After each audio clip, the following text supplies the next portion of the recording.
Welcome everyone to Destination Indie, all your wonderful indie news coming in to you from Xbox Gamepass. As always, I am Captain Logan, but things are going to be a little bit different. I always have with me Kyleia. Kyleia, welcome back. How are you doing? It's been a while. Thank you. Yes, it has. Life has gotten in the way, but I'm really excited to start this back in 2022. Yeah, well, I was going to take numbers out of that so that we can totally keep this evergreen. But hey, if we're dating ourselves, you know, that's totally fine too. No, I'm just kidding. We're going to be doing Destination Indie as much as possible. As always, there are plenty of indie games coming in from Xbox Game Pass, and we want to make sure that you have an opportunity to know what's good and what's not, and what to play and what you should take advantage of outside of, you know, the times that you're sitting there playing Halo Infinite, because you really want those cyber stuff that are going on right now.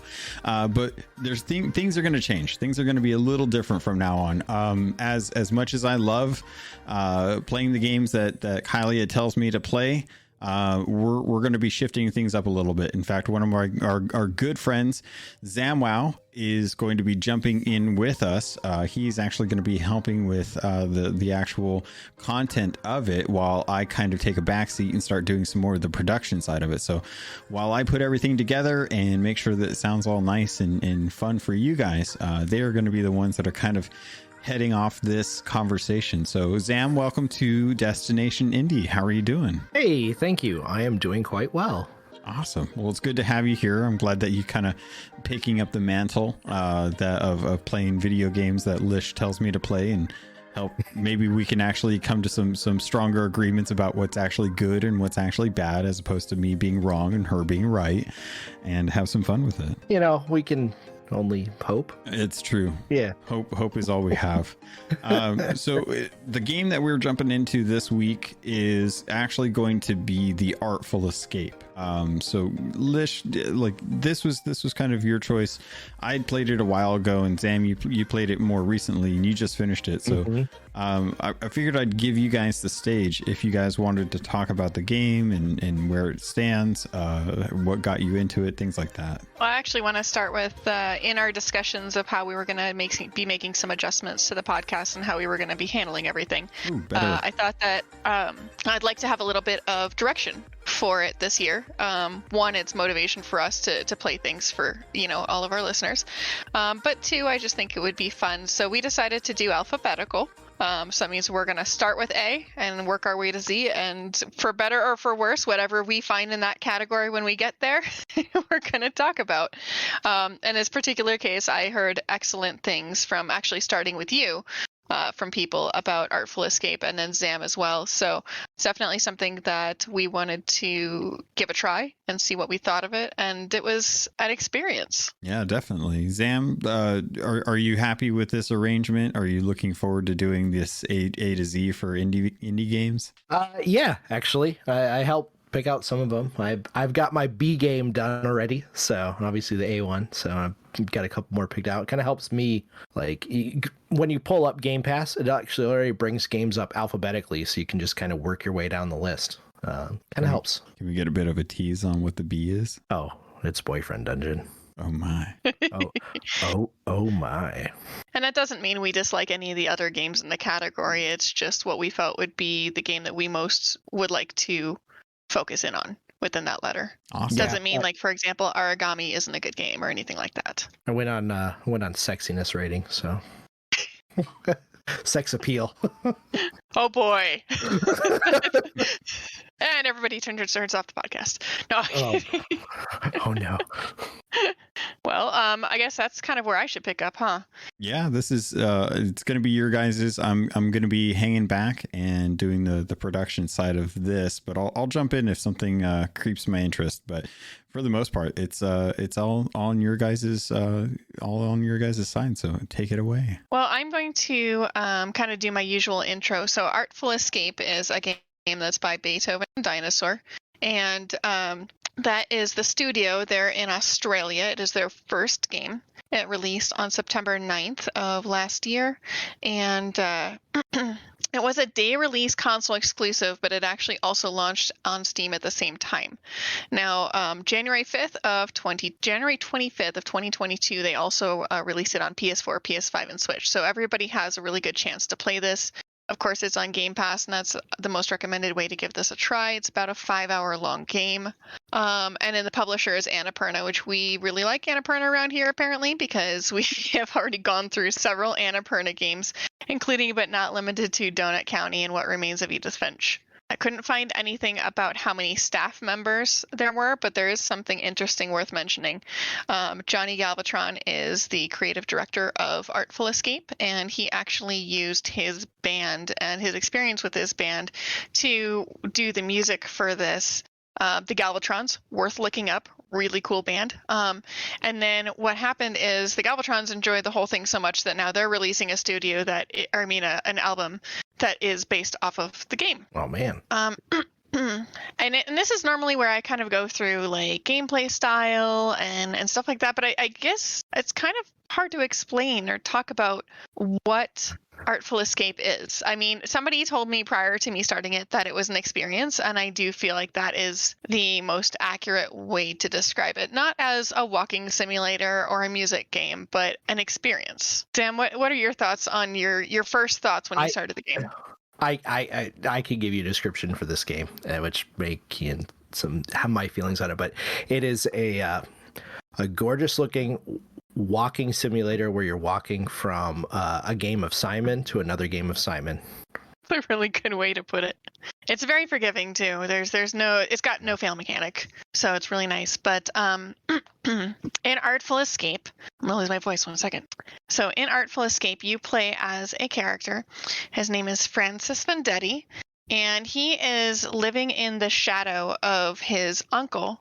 And his uncle is this big famous music person who sold 20 million copies and everything like that and is no longer around. And so everybody expects him to follow in his footsteps and become this, undeniably awesome folk musician in his life. And he feels like this weighs really heavily on him. And then that's when it starts getting weird. He was out in the beginning of the game just playing around on his guitar, and he starts doing some riffs that are very different than the basic folk music that he has been doing. And then when he starts playing that, some girl just shows up out of nowhere and starts talking to him. And when she starts talking to him, she basically says, like, meet me at this place. And so that's how the game launches you into kind of an exploratory mode. You go into the town, you start kind of looking around and talking with people and building that background while looking for Lightmans. Do you want me to continue the story? Yeah. Oh. So you wander around the town, kind of ask people what Lightmans is. Everybody says, oh, you should, and I don't know, or you shouldn't look into those things. And you're like, what in the world? And you end up wandering your way through the entire town, head back to your home, and then in the middle of the night you wake up and this wackadoo looking alien comes strolling up to the front door of your house, and you walk out in your pajamas like, what up, dude? And he's like, we're going on an adventure. And you're like, where? He's like, Lightmans. And you're like, oh, awesome. And away you go off on an interstellar rock opera adventure. And this is where the game actually really gets interesting, because your whole time that you spend with the game from that point forward is where you really start to go on a journey of self-discovery for Francis, because Francis realizes through the course of his interactions with different people, aliens, experiences, that kind of thing, that he doesn't really know who he is outside of being in the shadow of his uncle. So the whole game is pushing you through these different experiences to figure out who you are and what you like and who you want to be and what do you want to do with yourself. And there's like a point where you pick a name where somebody says, you don't have to be what everyone says you should be. Like you can pick your own name. You can go be something completely different from what you are. And so it's 5 hours, but it's 5 hours of him coming to terms with what he wants to be. I always got a vibe that this was like a very, very much like the intro to any good sci-fi 80s movie. Did you guys get that? Like that feel when you were playing through it? Yeah. It's Yeah, definitely kinda. it's got some really interesting music and graphics and audio, and it's such a cool thing, and it's hard to kind of compartmentalize and say this is what it is. I honestly like the game didn't pick up for me until a little later on, probably about 2 hours in, which sounds weird. Okay, so halfway through. There's a point at which you go through 3 separate adventures. And right around the beginning of the second adventure, you get to choose who your character becomes. Hair, outfit, clothing, guitar, everything. And that's where the game really became like a really neat experience for me, because now I'm not just playing a character, but I'm playing my character. And every time that I got to see my character, like, it made me smile or laugh, because I made a character that was so utterly ridiculous that it was just fun to look at. Same. He may or may not have been wearing leggings and hot pants and a cowboy jacket and spiky hair. I mean, maybe. Logan, what did you do with your character? I'm having a real hard time remembering. I just remember really just going like as goth as possible, like as rock goth, like just leaned heavy into all of it and just really enjoyed it. But yeah, and it's funny too, because when that scene or that section of the game first comes in, I was actually really bored. I was like, oh man, am I really just gonna like run around and customize my character? Like, I'd much rather just get back to the scenes where I'm just running through different planets wailing on a guitar. And I was kind of surprised. I was actually really enjoying myself when I was customizing my character, and by the time I got done with it, I was like, man, that was awesome. I didn't expect I was going to have so much fun digging through all the different cosmetics, and I was really surprised, seeing other people's like choices with their character. Like, I haven't seen really anyone that looks exactly the same as anyone else. It's always been slightly different. So the options are great. The character creator was awesome, and the way they split it up into this big long kind of mall section where you have to run to each section to figure it out. But then every time you go to a new section, you can still, within that menu, go back to the earlier stuff to mix it up, which was just a brilliant way to add that in. I want to take this second just to segue and say every character creator should be that. Like, give me an option of 10 to 20 different things that I can put on my character for each, like, head, top, bottom, gloves, everything else. But then let me customize the color. Like, that was, I think, one of the coolest parts of that is that you could, once you selected what you wanted to put on your character, is you could select the secondary or the primary, the secondary, and the tertiary colors, effectively completely customizing every piece of gear that you've put on your character. And I don't know why other games don't like borrow that idea, because that's freaking brilliant, because then you can still make your character stand out in the way you want to, but still not look exactly like the person next to you if you choose the same outfit. Absolutely. And then I have to bring it back that you can go and you go like, oh, I love these pants and this and this. And then as you move on to, again, because it's set up like a mall. So you're visiting each store, and each store is like pants and shirt and jacket. But as you get to the jacket one and you pull it up and you're like, oh, I really like this jacket. Oh, wait, I wonder what it will look like with these other pants. Instead of having to run back to the first store, it's just unlocked in the menu. You could just tab over to it and swap it out. That was great. What I have to complain about with it, even though it made sense story-wise where it was, it is so far into the game before you actually get to the customization. Like, you're halfway through the game. That's literally the halfway point. I would have liked to have seen it earlier, but I understand canonically why they put it where they did. Yeah. I do feel like in stating that this is an experience, like, you have to really go all the way through. Like, don't play an hour and be like, I'm bored, and then just stop and never come back. Like, give it a chance, because the further you get into the game, the more dynamic the experience gets, and the more it really like resounds, and the cooler it gets. I want to touch really quick on the mechanics, because that's the mechanics, I think, should be discussed separately from the story itself and kind of what they were trying to achieve. And the mechanics of the game are truly very basic. They put you into a limited environment. You explore said environment. Again, I'm trying to do this without major spoilers. you explore said environment. Sometimes there's elevators and such, but you move all the way around, talk to everybody. And then once you kind of find what the trigger point is to move on from that environment, typically there's one of two sections. There's going to be a section where you get to free riff on the guitar, which is cool because no matter how much you free riff on the guitar, the background music makes you sound like you are the coolest freaking person in the world. Like you could just be like button mashing like I was, and I still sounded like I was the most bad A guitar player in the world. It was so cool. And then there's also a secondary, which is what Zamm mentioned earlier, as Simon says, type game. It's not too bad. It's very forgiving. There's no fail mechanic, but it'll do a series of button presses that you have to duplicate. And I think the controller scheme and setup on that is really weird, and I never did quite get accustomed to that. But once you successfully complete those button presses, then it will have you move on to like the next section of either running or there is limited platforming where you're like jumping. But it's the core of it. I think it's just trying to make you feel cool. It's not a hard game. It's not like an extensive platformer experience. Like the most you're doing is jumping over minor gaps. And if you fall down the gap, it just restarts you and you do it again. Zamm, I saw you nodding.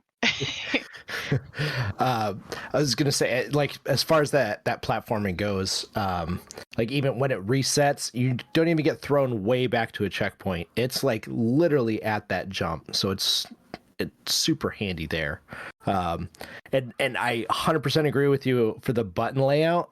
It uses X, Y, B, and then the two shoulder buttons. So in this weird layout of, again, it's Simon, like the red, yellow, blue, green board game. Is that board game? Anyways, electronic game.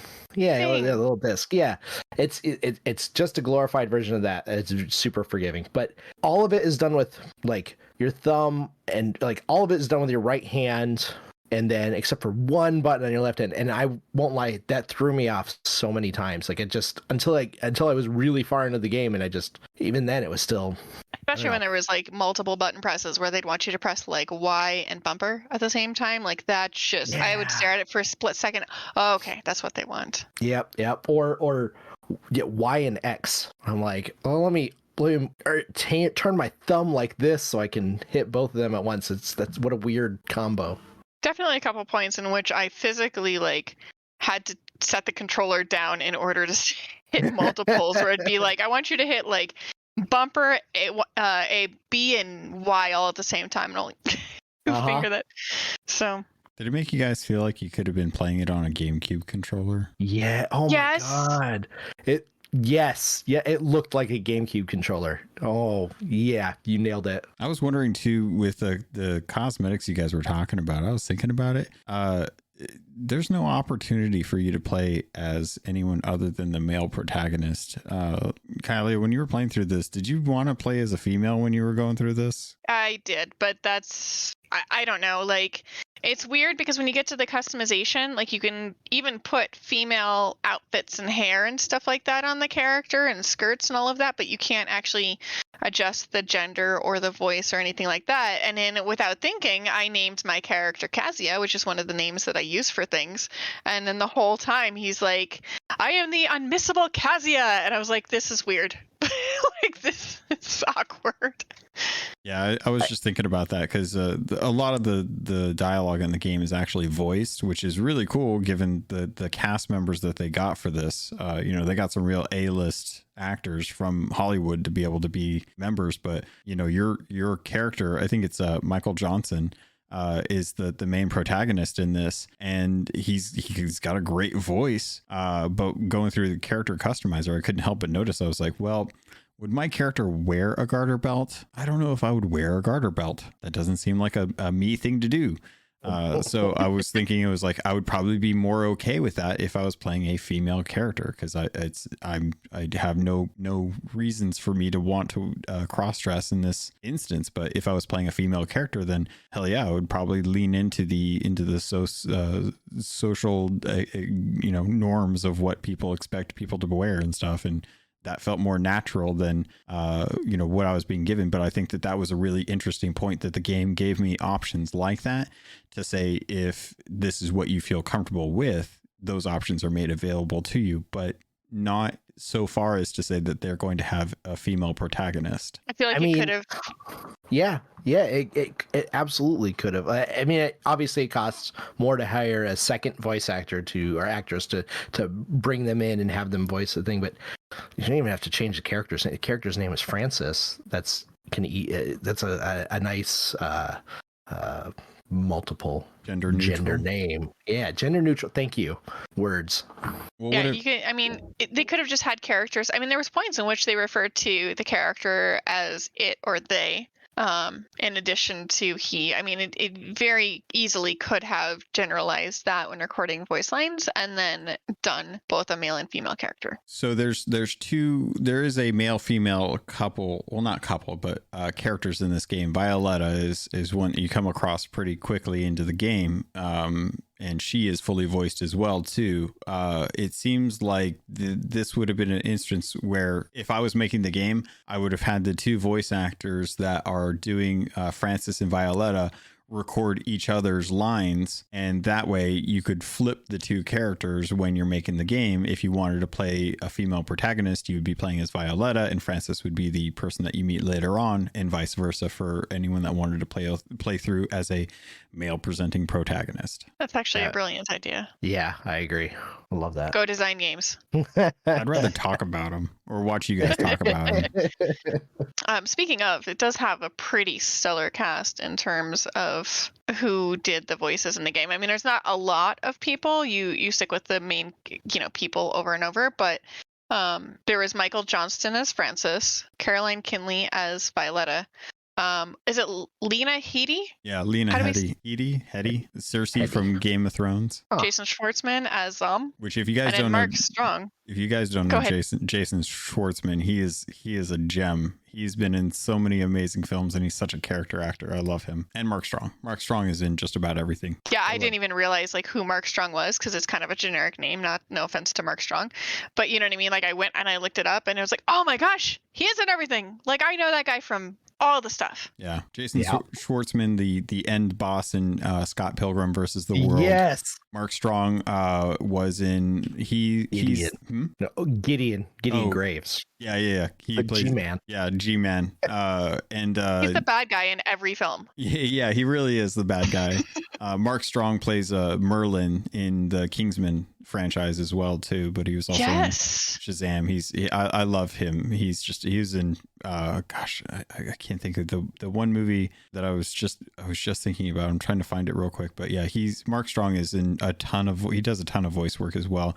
But he was Frank DeMarco in Kick-Ass, the bad guy in that one.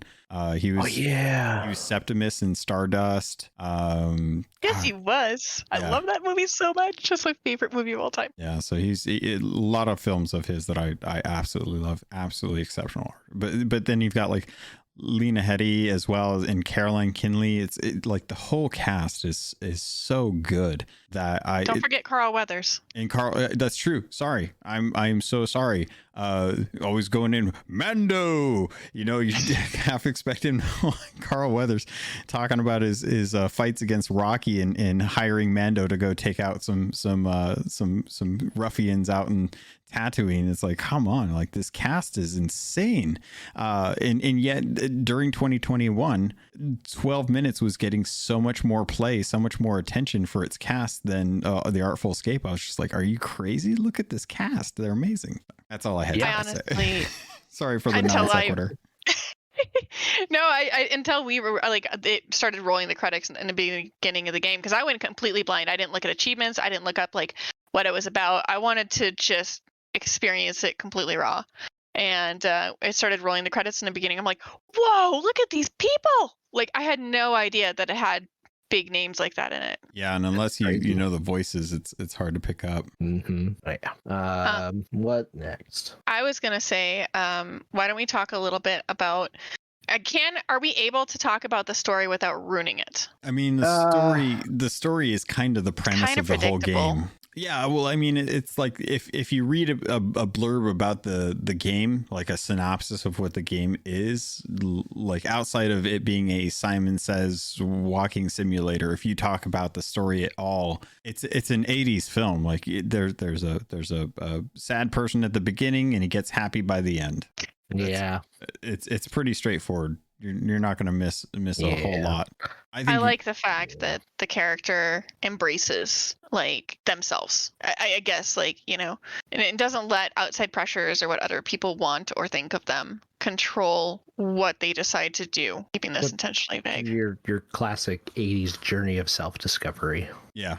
I think if you've ever watched a film like Ferris Bueller's Day Off or Breakfast Club, and you play through this game, you get those feelings of like, you know, this is the person that is self-doubting underdog, and it is their journey that you're going to live through, and it's such a beautiful experience to go through. That's, Lish, you put it you put it so eloquently earlier on in the episode. Like, there's a reason why this is an experience game, and it's because you are going through the personal doubts and journey of a character, and the people that the main character meets along the way is they're so unique and interesting. It's like, you know, nothing you would expect, and that's probably one of the coolest things about this game is every moment I was like, this is weird.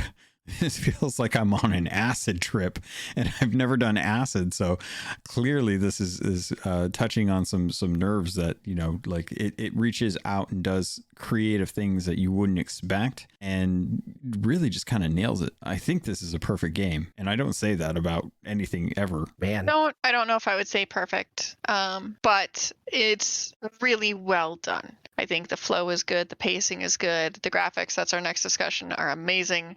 I think the story is done extremely well. I just, there's not a lot that you can point out about it that you could say that was bad. Well, let's get into the, oh, sorry, Zamm, go ahead. You're right. I thought it was kind of boring. Really? Okay. That's why I don't like, say it's perfect. It was, okay, it was pretty. And it, you know, like the story was fun. Again, you were like, it was predictable. I was like, oh, yeah, go figure. Oh, is this uncle? Saw this coming back. Okay, but, and I don't know if it's just that I'm not used to as many walking simulators, having kind of coming back to indies, but it's because I mostly play I've been playing a lot of adventure games, right? Destiny, that type of stuff. So I felt like there was a lot of just me sitting there and staring at a screen as I kind of walked across this landscape, but it wasn't being able to hold as you're walking across. Like I said, it has the music playing in the background. You hold the button down and the guitar riffs go. That makes you feel cool, but at the same time, I was like, okay, let's get to the next Simon part, so I can at least be doing something. Or I actually kind of wish that the platforming had been a little more involved, because it was actually kind of fun, especially once they add in the extra abilities. Like you get a double jump, you get you could strum the guitar in the air to kind of like float a bit, and you slam your guitar down, right, and you use that to do a special jump to get one of the achievements.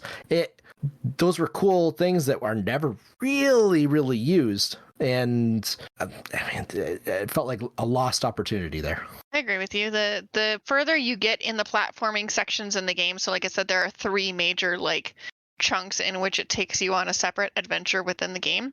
By the time you get to that 3rd chunk, the platforming is a little more involved, and it's quite fun. You know, there's things to bounce off of. There's like large gaps. There's like, you can catch yourself in beams of light.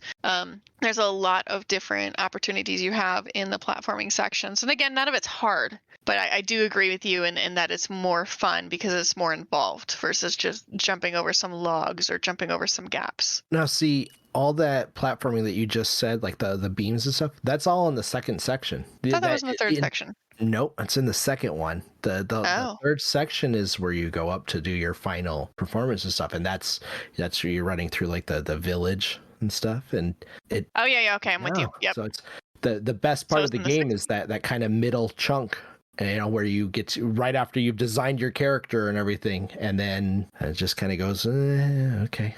For me, anyways. Would you guys consider this a pretty strong contender for being an actual game, or is this not enough for you? Because I think of games like Firewatch, where all you're doing is walking around talking to someone and cataloging stuff.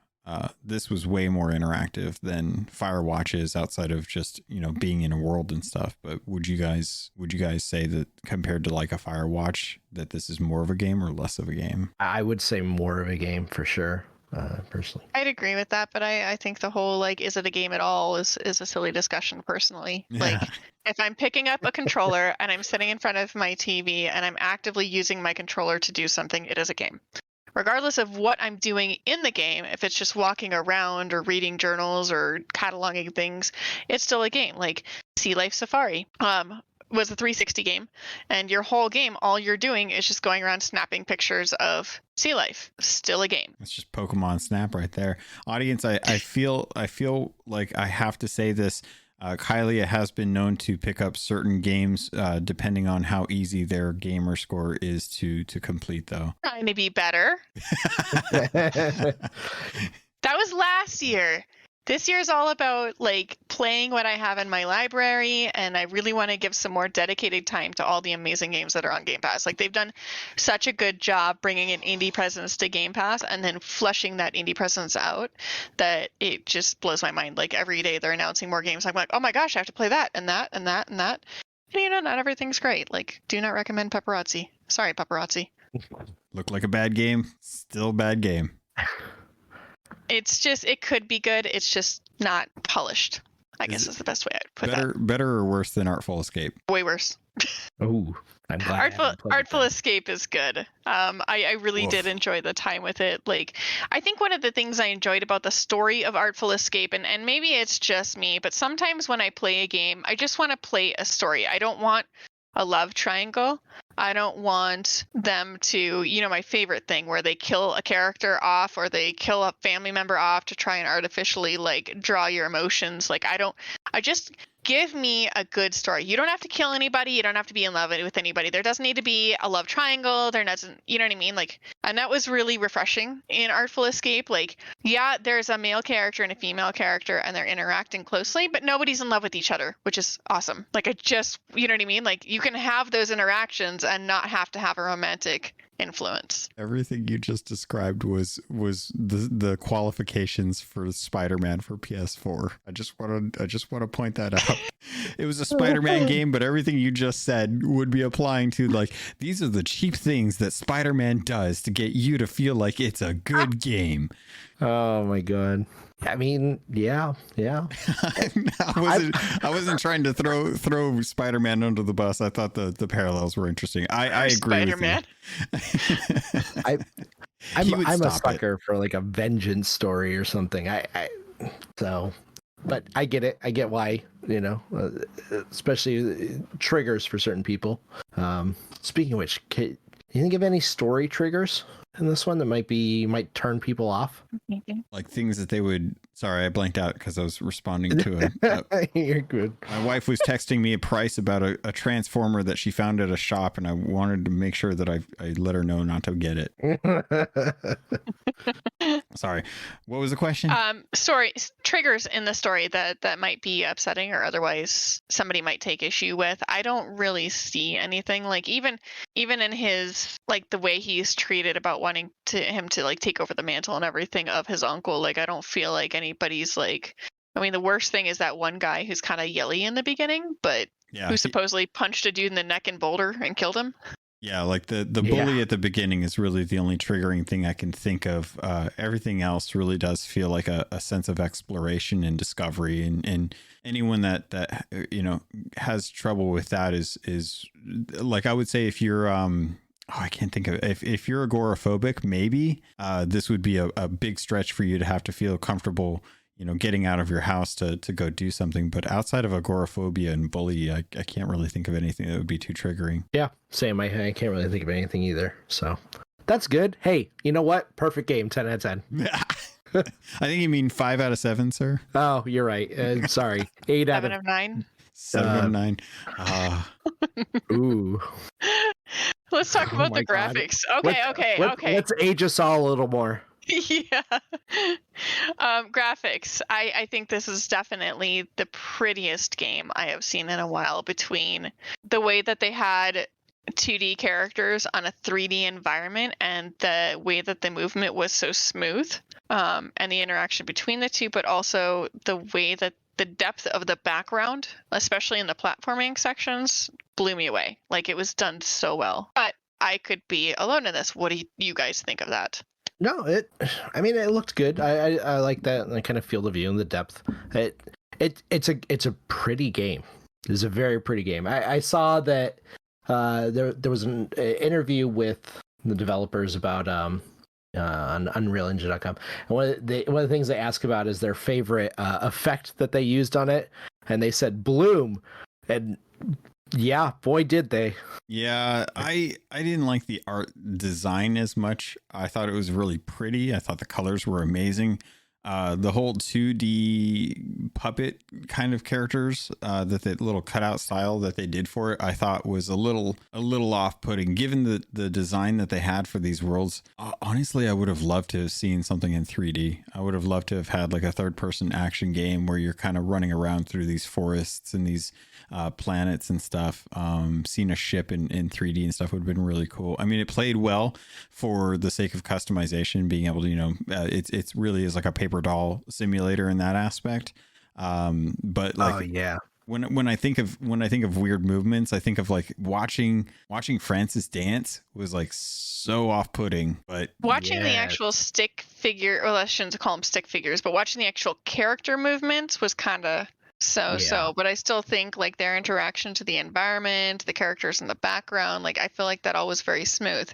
But with what you're saying, I have a question for you. Considering that this is their first game, do you think they did a good job? Oh yeah, given, yeah. For this being the first game, like interacting with the environment and how they pulled it off, I think again, like the 3D environments on a 2D side scroller, they nailed it. Like the parallaxing is beautiful. You feel like you can really move wherever you want in the verticality of the actual level.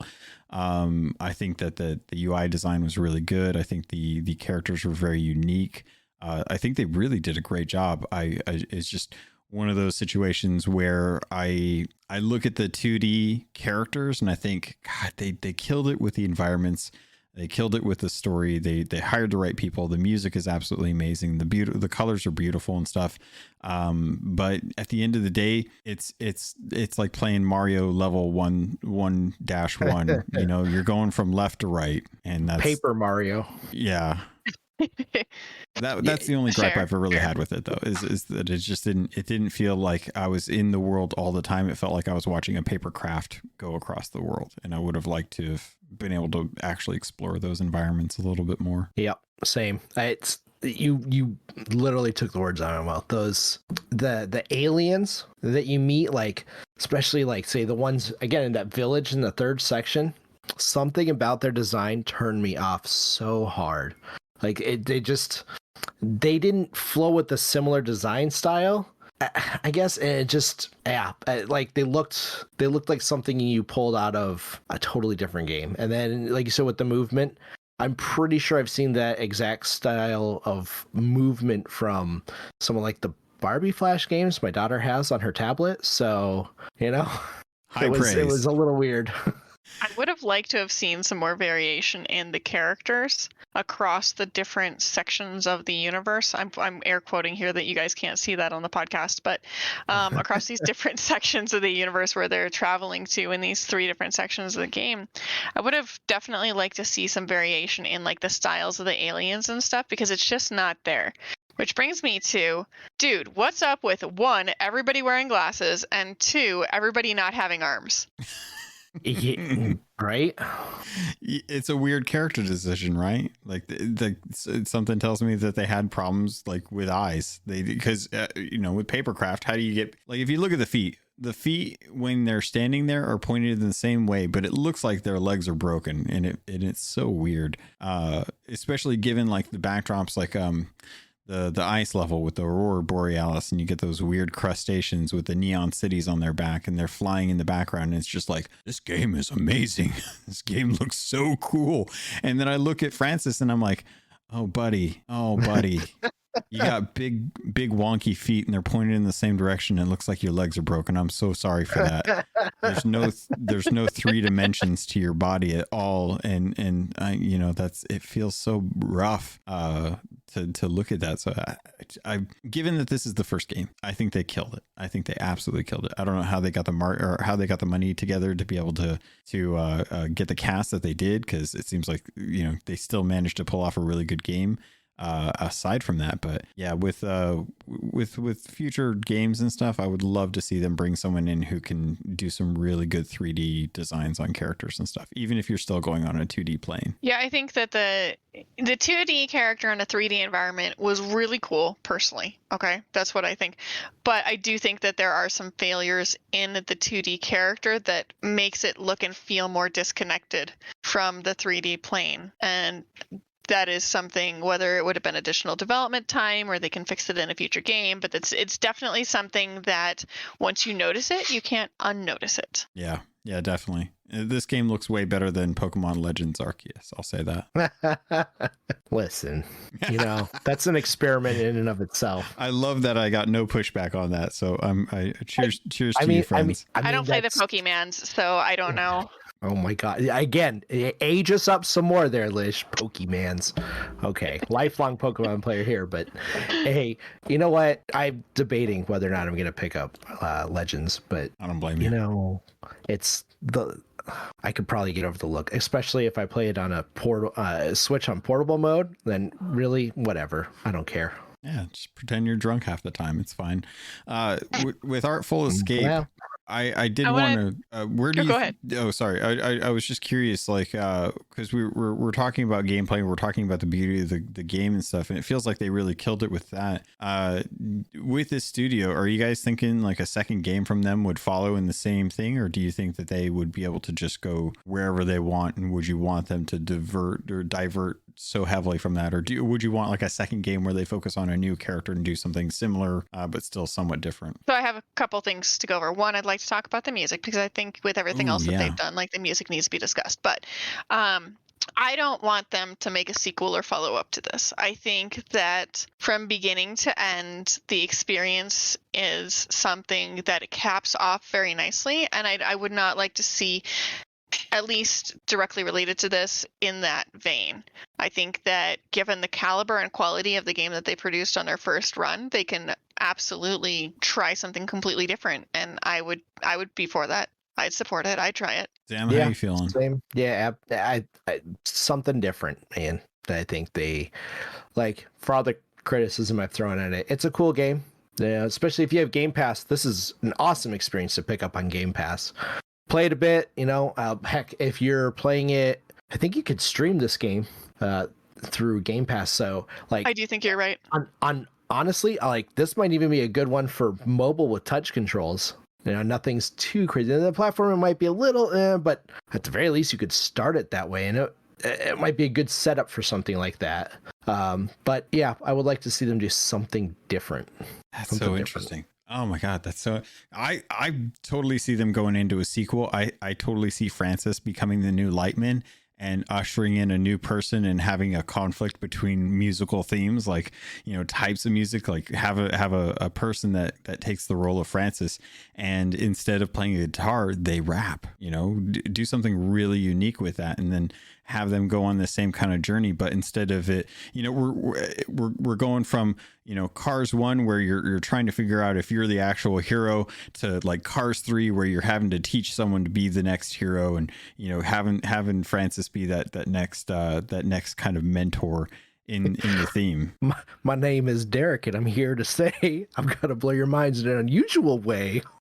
It would be weird though, wouldn't it? It would be so interesting. But I think the lessons learned, and I think they could totally do something with a unique gameplay style, move away from the Simon stuff and have something more interactive maybe, but live in this world and kind of realize like there's a reason why there's a legacy that we don't find out about in this game, that, you know, there's a history that doesn't get fully explained when you're playing through it, and there's like an assumed amount of knowledge that has of stuff that's happened before you come into the story, but you're playing through your story. And with this being the first iteration, this serves as a perfect backdrop for the history of what a sequel would bring, given a new hero. You guys look bored. No, I dropped my fidget toy. No, it's not that I wouldn't play one set in the same universe or anything like that. I just think that they are, if this is their first game, they're a powerhouse, and I don't want to see them stuck into the same mold. Okay, let's do the same game again, but just change some stuff up or do it a little bit better. Like, I'd love to see them. It's like the Stardew Valley guy, right? He does Stardew Valley. It's really popular. He's done a great job. Like, it's an awesome game. And now he's making Witchbrook, which is basically the same game. Okay, but what about Double Fine? Double Fine did Psychonauts, and it was great, but it took a lot of crowdfunding to get the second one kickstarted. But the Kickstarter for that was impressive enough that they were picked up by Microsoft, and then they were able to really, really put in a lot of work into the second Psychonauts. And Psychonauts 2 was one of the best rated games of 2021. But think about the amount of games that came between Psychonaut 1 and Psychonaut 2. Like, the amount of experience, game building, variation, and everything else that they did in those years between in order to create Psychonauts into what it was. I would not mind seeing an Artful Escape 2 at all, but not right away. Again, I want them to get more experience under their belt, more variation, and just have that ability to say, I've done something different, and now I know what works and what doesn't. That's a good point. It's a really good point, honestly. But you wanted to talk about the music. But so we did kind of briefly talk about that earlier, but the lead creative director, his name is Johnny Galvatron, and he is from a band called the Galvatrons, and they have some pretty kickin' songs. And what they did in the game, they have some really, I don't know, I just feel like the music is done really, really well. Like the background music, the music during encounters, the music that you play, especially when you do the Simon Says. Like the Simon Says, which for those of you who don't know what Simon Says, I feel like it's called something different in different countries. Simon Says is like if it does 1, 2, 3, you have to repeat 1, 2, 3. So I feel like that is maybe not the coolest, experience, but the sound and the music that comes out of that, the way that it crescendos and emphasizes when you're hitting the increasing correct buttons is really cool. The game is just called Simon, by the way. Is it really? To be that nerd. Yeah, you're right. It is just called Simon. But I mean, it is what Simon says for you to do. The instructions are right there. I think that's the inspiration for the name for it. Probably. I had the wiki pulled up, but I closed it down because I wanted to double check. That's too funny. Yeah, I think the thing that I think I enjoyed about the music the most was how effortlessly it is when you're listening to the music, and when you go to play the instrument, you're literally just holding one button down as you kind of venture through the worlds, but how beautifully it syncs up with the background music. Everything that you do with the guitar just accentuates and enhances the music that's already going, and it's like, well, now I don't ever want to let go of the guitar button because it just makes it sound so much better, so I'm just going to be wailing the whole level, and anytime I stop I'm like, oh, but it just sounds so much better when I'm playing. And the way that the backgrounds trigger and react to you playing the guitar and then add to that music as well with additional notes and stuff like that, it's just really well done. And I think that's one of the things that they focused on in the game was we want this to be a really cool musical journey for people. And I think they succeeded. I feel like I wanted to, because you bring up something that I didn't think about till now, but one of the few things that I think goes unnoticed is the fact that the background and the environment around you react to you playing, and it seems silly, but it feels like a dopamine hit whenever that happens. It feels like they figured out how to gamify you wanting to hit that button more because the world reacts to it, and if it's one thing that us as humans have noticed, if a podcast is any example of that, we want attention. So when things react to us doing things in the world, it's like, oh, they noticed me, senpai. I hit the guitar. And it's something that goes unsaid in the game, but it's definitely present. And I think it's a subconscious desire to want to be noticed and to want to feel like what you're doing is impacting the world around you, because in this game it literally is. Yep. I agree. Full stop. It was awesome. I don't think that Artful Escape would have been the game that it was without the way that the music was handled. Are you okay there, buddy? I don't know what you're talking about. Oh, okay. Yeah, I agree. I will say, having to hold down the guitar button the whole time just so that you could keep the music going, and some of the platforming was a little annoying, but I'm sorry, was running in Super Mario too tough for you? Listen, I'm sorry, I just wanted to make sure running and jumping is something you struggle with. Okay, hey, sometimes I can't walk and chew bubblegum, all right? Just want to make sure. Sometimes it's hard. I mean, it wasn't that bad. Mostly when it was, if you were trying to use like the guitar dash that you had to do or something. Mm-hmm. Like you're like, oh shoot, I gotta let go so I can hit it again and do the guitar like that. That would be a little frustrating at times, but in the grand scheme of it, it was pretty minor. Is that a testament to the enjoyment that you got when you were holding it down? Because you're like, oh, absolutely. I'm not paying attention. I'm too immersed. Yeah, exactly. I think that was one of the best parts of the game, was that interaction in the background. Like you said, as the creatures come alive in the background and stuff happens, it was great. I was like, once I realized that, and the game does tell you about it a little ways into that first big area you're in, and once I realized it was happening, I went, oh, what did I miss? But I wasn't going to go back and check it. It could have been a toggle, like if you pressed X and toggled the music on, and then you could have been able to make those jumps and stuff without having to let go of the button. I think that could have maybe been handled a little bit better, because that is something that I definitely noticed on my playthroughs too. Most of the times that I fell into a gap and missed a platforming is because you're supposed to do jump, and then use your guitar to get over that last bit of the gap. And because I was holding down the guitar and watching how like the backgrounds reacted, I did not have that available. And I would fall in the gap and die and have to start over, which again, it's not punishing. It's not a big deal, but I think it probably could have been handled better. Well, let's speak a little bit to the accessibility of the game. There's not a whole lot that really can be factored into it, but as you say, like the Simon aspect of it is forgiving for the most part, but there's not really any kind of good audio cues if you don't know where the buttons are. And I definitely think this game could use from a little help from some of the other studios out there that build accessibility into their game from the start.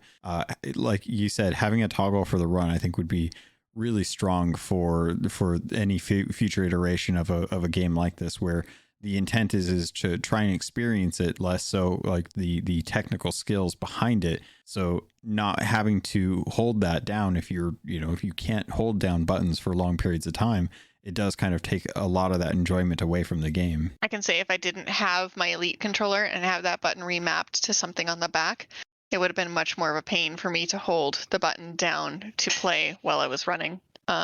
And there isn't much, speaking of, in the way of accessibility options, like at all, which is disappointing. Because when you get into the sections where you play Simon, I personally struggled at some points to go, what am I supposed to be doing? Oh, I'm supposed to be looking over here, seeing that this looks like, the magical musical key, and I'm supposed to be repeating that. So there's a couple times where I slipped there, and I can see if somebody maybe was colorblind, like they would really struggle with that. And then also I think that they could, I don't know, they just could have handled some of the things better in that same vein for that reason. Like, what if somebody was sight impaired? They're really burned. Yeah, that's kind of where I think, or at least where I'm hoping, tools like really good haptic feedback. I think the PlayStation 5, I would love to play this on the PlayStation 5 controller to get an idea if haptics were actually enabled for that controller, because it is very good when it comes to having pinpoint accuracy based on vibration. to help with that, because I would love it if there was a way to try and indicate, like on a controller based on feedback, what buttons you would have to press. So you would have the buttons, your fingers on the buttons, and whichever one vibrated or whichever part of the control pad vibrated, you'd get an idea of like, okay, it would be the left side of the buttons or the right side of the buttons, or kind of work around that and see like if there's anything that could be done to help out with sighted or unsighted people. Yeah. Sorry, I always leave with a non sequitur. I don't know why. I don't know. Leave with another one. Is there anything else specific you guys would like to discuss in pertaining to the game experience, the story, the music, anything that you would like to point out or discuss? Because otherwise, I think we can kind of move to like a final thoughts. Final judgments. I can't really think of anything. I really did love the fact that even through the story, there's moments where you think things are going well, but they don't actually go well. And then I really just didn't like the ship and the dancing. I think that the ship and the dancing were so weird. But I do think this is one of those games where if you've got a night and you're not sure what you want to play and you want to try something weird, I think this game is going to be that.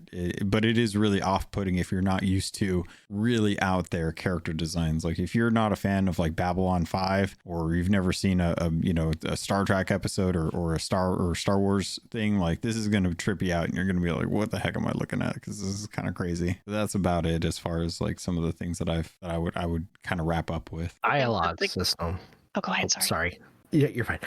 Okay, so the dialogue options, for the most part, none of them mean anything. That's you could just basically, if you wanted to fly through this game and just be mashing buttons to just hurry through all this stuff, you absolutely could. I would say that the game is a really great experience. I've said that a couple of times, but I think that people should try it. I think the music is fantastic, and for 5 hours, like you could be doing something worse, like running millions of strikes in Destiny, or doing some multiplayer in Halo. Like take 5 hours, give it a try.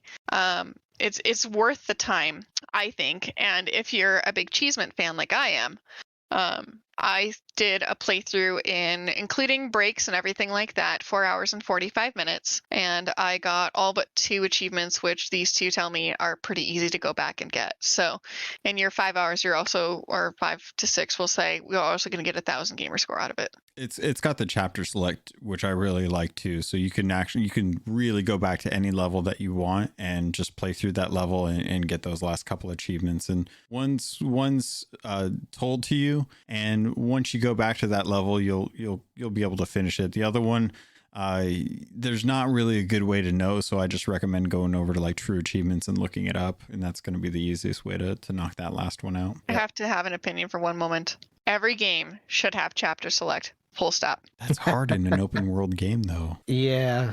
Like how do you chapter select an open world game? In an open world game, that should have whatever is available for like collectibles or whatever should be persistent. Like Halo, if you go too far in the Halo story and you miss the collectibles, sucks to be you. Now you have to replay the entire game. I'm not okay with that. Like that's something that needs to be resolved. If it's a linear game, it needs chapter select, and if it's an open world game, then collectibles need to be persistent or reattainable in some manner, because otherwise like you're ending up playing through the entire game for one collectible. Like it's not worth that. It's funny because I look at Halo as your example, and I think that actually is probably the worst of both, because it is an open world game, but there's so many linear parts where you can't go back. But it would be easy enough to chapter select those moments that I'm like, oh, why do I have to go back and do the beginning of the game again just to try and find this one random skull that I can't find, and then still can't find it anyway. At least in Fable, which Fable 2 is near and dear to my heart. It would show you. It would say this area has blah, blah, blah collectibles. So you would know before you moved on from that area if you'd gotten everything. And I think that if you're going to have an open world game where you move past a point of no return, they should at least have that available to you so you know, okay, I need to be looking for something. Doesn't even have to tell you where it is, just that it exists. So you know, okay, if collectibles are important to me, I can't move on yet. Yeah, that would be nice. I think it comes down to priority of what the what the team is actually shooting for. If you know the collectibles are there and they're just something that they want you to, you know, have a reason to kind of explore in the world, that's great. It's exactly what I enjoyed about Breath of the Wild when I was playing through that Zelda game, is those collectibles, those little Koroks and stuff weren't necessary, but they did help out, and it kind of made the game a little bit easier. So it was worth kind of going and doing those. But collectibles for the sake of collectibles are rank right up there with hiding lore tablets out in the world that you have to go find and to get the story of a game. Like, I don't, if you can't, if the story isn't good enough to put it on the main stage. Seriously, like I if the story's not good enough, then you know, put it in a book, put it in a you know, somewhere else, but don't hide your story from me. I hate that. Yeah. How many people are going to go back after collecting those and actually read them? Like, New World is super, super guilty of that. Yeah. So in New World, you can go back and you can collect all these little like pages that are scattered all around the world. How many people are going to stop and go back into that menu and read all of that outside of Earn? Like, podcasters. Hey, listen, there's a lot of toilet breaks where I read all of the Destiny 1 lore from the app.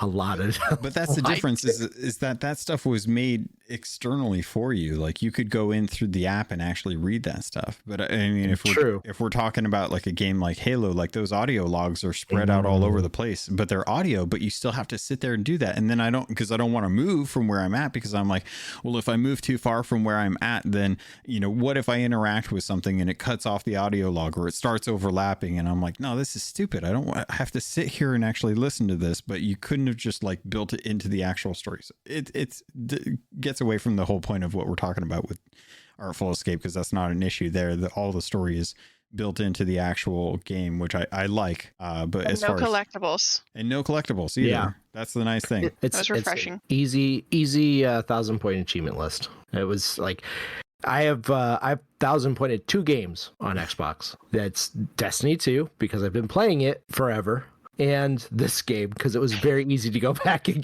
get them.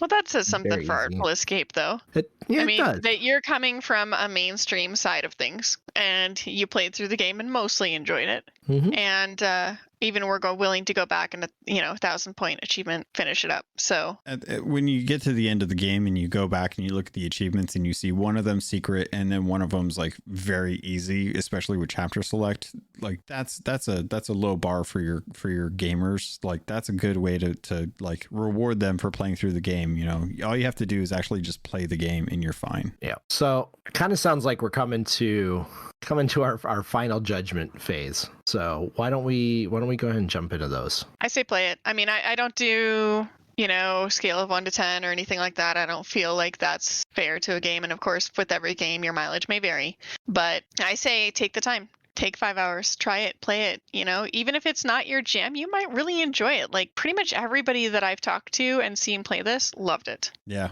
Yeah, I'm right there with you. It's I stand by what I said, even with the criticisms. It's a perfect game. It nails exactly what it intends to do, and it does a good job doing it. You know, minor tweaks that I think are just preferences at this point. I would say it's a perfect game. 7 out of 9. I do believe that if you don't have Game Pass, which hopefully you're here because you have Game Pass and you obviously want to play the game, I believe it's not very expensive. I'm looking right now. If my tablet will keep up with me, I think it's like 15 or $20. $20. That's full price. So I would say it's worth it. If I wouldn't, it's hard to put a price on it. It's Game Pass worthy. I would say this is a $10 game for me. If I was going to like see it on the store and actually pay money for it, knowing what I know, I'd probably go for $10 for me personally. But that's my situation. That's my wallet. That's not what you should be basing it on. I think it's a great game. Yeah. All right. Real talk. I would pay 15 for it. I think 20 is maybe a bit high. I don't think 20 is unfair, but I would feel more comfortable at 15. Yeah. Given the cast alone is, you know, worth $20 to listen to these, you know, A-list actors talking to you through a game. And they're done really well. Mm-hmm. Really well. It's, I don't know. I think I'm with Logan on the $10 side. I can understand why they're asking $20 for it. But like I said, it's on Game Pass. If you got Game Pass, play it. Just absolutely play it. It's a quick, easy play. like you said, took you less than 5 hours. I think it took me about the same. I played it in 2 chunks, so I did have to split it up a little bit, but even that, it really wasn't that bad. So yeah, go play it. It looks like it came out, as of this recording, it came out 4 days ago, so January 25th on PlayStation 4, 5, and Switch. And looking it up, it looks like it was supposed to release on iOS at some point in the Apple Arcade, but it hasn't yet. So for whatever reason, it's still delayed on there. Well, I think that's as far as we go on this particular topic. Our next one up will be Boyfriend Dungeon. I think the plan is going to be go through the games alphabetically, one from each letter. However, we don't want to discount that there are games out there that we would like to discuss, and we don't want to wait till we get to the letter T, so we'll have some one-off episodes too over the course of the year where we discuss some games that we feel like are just too cool or too terrible to wait for, and we'll go over it. So yeah, see you shaking your head over there. I'd also like to talk soon maybe about Omno and Unpacking. Quick plug on those two. They're both 5-hour or less games as well. Very chill, not really brain heavy experiences, very user friendly. Again, fail mechanics, and definitely worth a play. Can I just say I wasn't as big a fan on Omno? Really? Yeah, I got bored. Hey, everyone's entitled to an opinion except you. That's fine. Listen, that's how I felt with Artful Escape at one point. Yeah. Multiple I think that's points. the beauty of having extra person in here too, is getting to hear the perspectives of different people. Like, I'm all day long, I'm an indie lover, and I know that I'm more inclined to give more leeway to indies than maybe you guys would. Where Zamm, you come from a limited background of games, mostly AAAs. Logan, you kind of do a little bit of everything, and especially right now you're focusing on what you missed during World of Warcraft. So I can't believe we're glossing over the shade you threw towards Zamm. Right? I have played other games. Zamm, giving your limited experience of just AAA games, would you say Call of Duty is the best game ever made? Well, I haven't really played a Call of Duty since Modern Warfare, so because they haven't been good since Modern Warfare. It's a shame that with your limited AAA experience in video games, oh my God, you haven't really experienced the beauty that is some of these top-notch Call of Duty games. Lish, as someone coming from the extensive indie background, did you enjoy the fact that they tugged at your heartstrings by killing a character or making you feel like you were...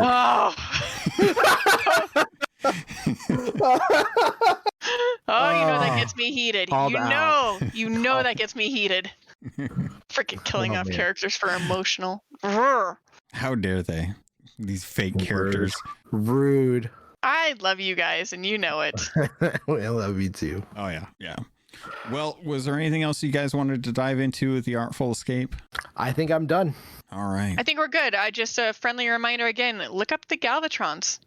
Yeah, holy crap, that band. The one song I listened to, what was this called? When We Were Kids. It's called When We Were Kids. Yeah, When We Were Kids. When did they're still active, right? Like they are still active. Okay. The song came out in like 2007ish. Sorry, Zamm, what? No, I was gonna say, I'll throw this out there. There's a great guitar solo in that music video, and the guitar he's playing on is the same as on the key art for Artful Escape. Yeah, they did a really good job. Little info. I like that. This band is definitely going on my Spotify list. I'm going to be digging into them. All right. Well, I love you too, and we've been having a real fun chat about games in general. Distractions aside. So we're gonna end it here. This has been another episode of Destination Indie. If folks want to get a hold of you guys, is that something that y'all want to do? Like the Lish, where can people reach out to you if they want to talk to you about indies that they may want to have like spotlighted on the podcast at some point? Definitely best way to get a hold of me is on Twitter, and it's going to be at Kyleia. So that's Kyleia. Also, anything Destination Indie related, I do feature on the Destination Indie Twitter, which is at DestIndie, DESTINDIE. And then, of course, you can always email me at destinationindie@gmail.com. Awesome. Zamm, you got any place on social media that people can reach out to you, or do you want you to stay anonymous and not have to worry about getting crap for only playing 2 video games in the last 15 years?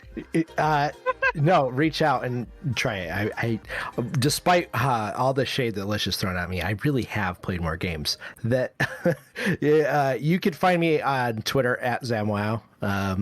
Beyond that, that's about it. Awesome. I think that's ZAMMWOW. That is correct. 2 M's. All right. I'm not going to spell. Oh, and also, if anybody's a member of your Discord server, we both can be found under those names in your Discord server as well. That's true. So if you're listening to this and you're not sure what the heck she's mentioning, I do a Sea of Thieves podcast called Keelhauled. I have one Discord server because I don't think I could manage more than one at this point. I already have help trying to get the one that I have down. But there is a Destination Indie channel set in there specifically for the podcast. I still have to try and convince Kyleia to let me bust this all out and put it all on anchor.fm so that way she can have full control if she wants to, and that way if I die as some character in an indie game called Life, then it'll be really easy for her to continue this on with Zammwow, and that way if I have 2 cats, it's highly probable I might die in my sleep because of one of them. So just saying. Oh, you're going down. I know, it's okay. I feel like it's already gone on too long. So yeah, links in the show notes if you guys want to get a hold of us. Really appreciate all the love and support that people have given us. We know we've been sporadic. That's podcasting for a lot of people. It's fine. It's normal. We're here now, and that's what matters. And we're going to be bringing more indie games to you in the future through Destination Indie.